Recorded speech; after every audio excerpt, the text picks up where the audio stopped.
안녕하세요. 포유법률사무소입니다.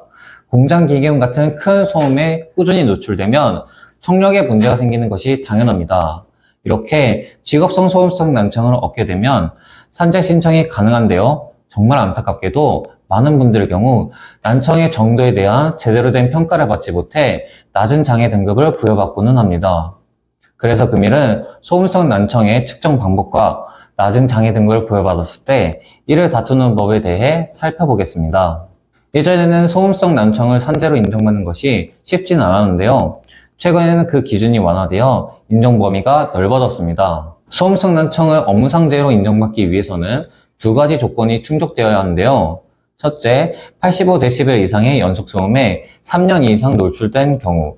둘째, 한 귀의 청력 손실이 40dB 이상인 감각신경성 난청인 경우로 이를 모두 충족한다면 근로자에게 발생한 감각신경성 난청을 업무상재해로 인정받을 수 있습니다.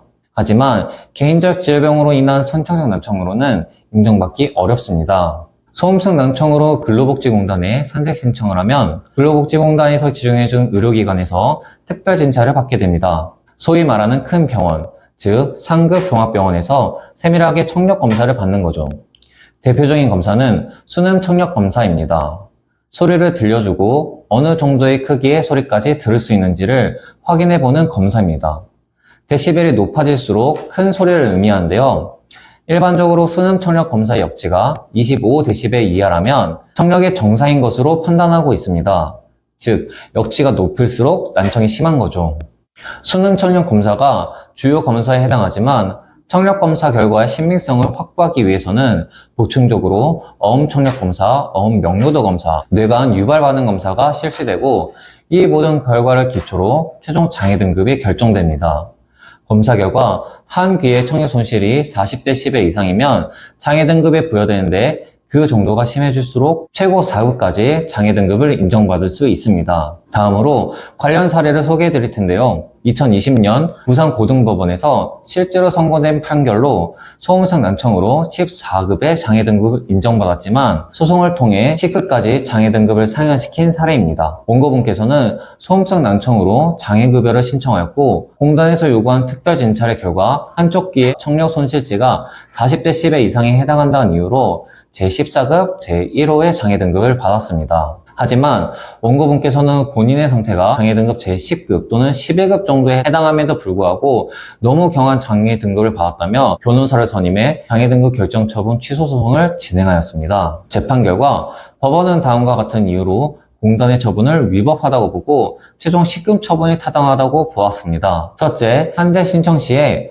원고가 진료받은 두 개 병원의 검사를 종합하면 양쪽 귀 모두 청력 손실치가 40dB 이상에 이르러 산재보험법령에 따라 장애 등급이 제11급으로 인정되어야 되는데 공단이 여러 개의 검사 결과 중 한쪽 귀만의 청력 손실치가 40dB 이상에 이른다는 공단 측의 가장 유리한 검사 결과를 선별한 후 이에 기초해 제14급 처분을 하였다는 것입니다. 즉, 산재보험법이 정한 검사 방법을 충실히 따르는 경우에는 최소 11급 처분이 나와야 한다는 것입니다. 둘째, 소송이 진행되는 과정에서 법원의 촉탁에 의해 청력 감정이 실시되었는데 그 결과는 좌측 53dB, 우측 50dB로 양쪽 귀 모두 청력 손실치가 50dB 이상에 이르러 산재보험법령에 따라 10급 장애 등급으로 인정되는 것이 타당하다고 보았습니다. 이상과 같은 이유로 법원은 원고의 현 상태가 10급에 부합하기에 14급 처분을 취소하였고 이후 원고분은 10급 처분을 받을 수 있었습니다. 장애 등급 상향 조정은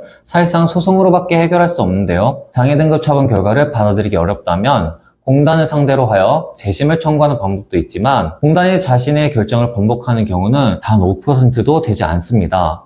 그렇기 때문에 제3자인 법원의 객관적인 판단이 필요로 합니다. 하지만 행정소송을 혼자 힘으로 준비한다는 것은 상당히 어려운 일입니다. 장애 등급 결정 처분에 대해 행정소송을 진행하고 싶은데 무엇을 해야 할지 모르겠다면 저희 포유법률사무소로 편안하게 연락 주시기 바랍니다. 그리고 저희 포유법률사무소 홈페이지 블로그를 참조하시면 그간 다수 요양 불승인 사건, 장애 등급 변경 사건, 추가 상병 불승인 사건, 재요양 불승인 사건 등에서 굵직한 성과를 내온 것들을 확인하실 수 있으니 필요하신 분들은 많은 정보 얻어가시기 바랍니다. 감사합니다.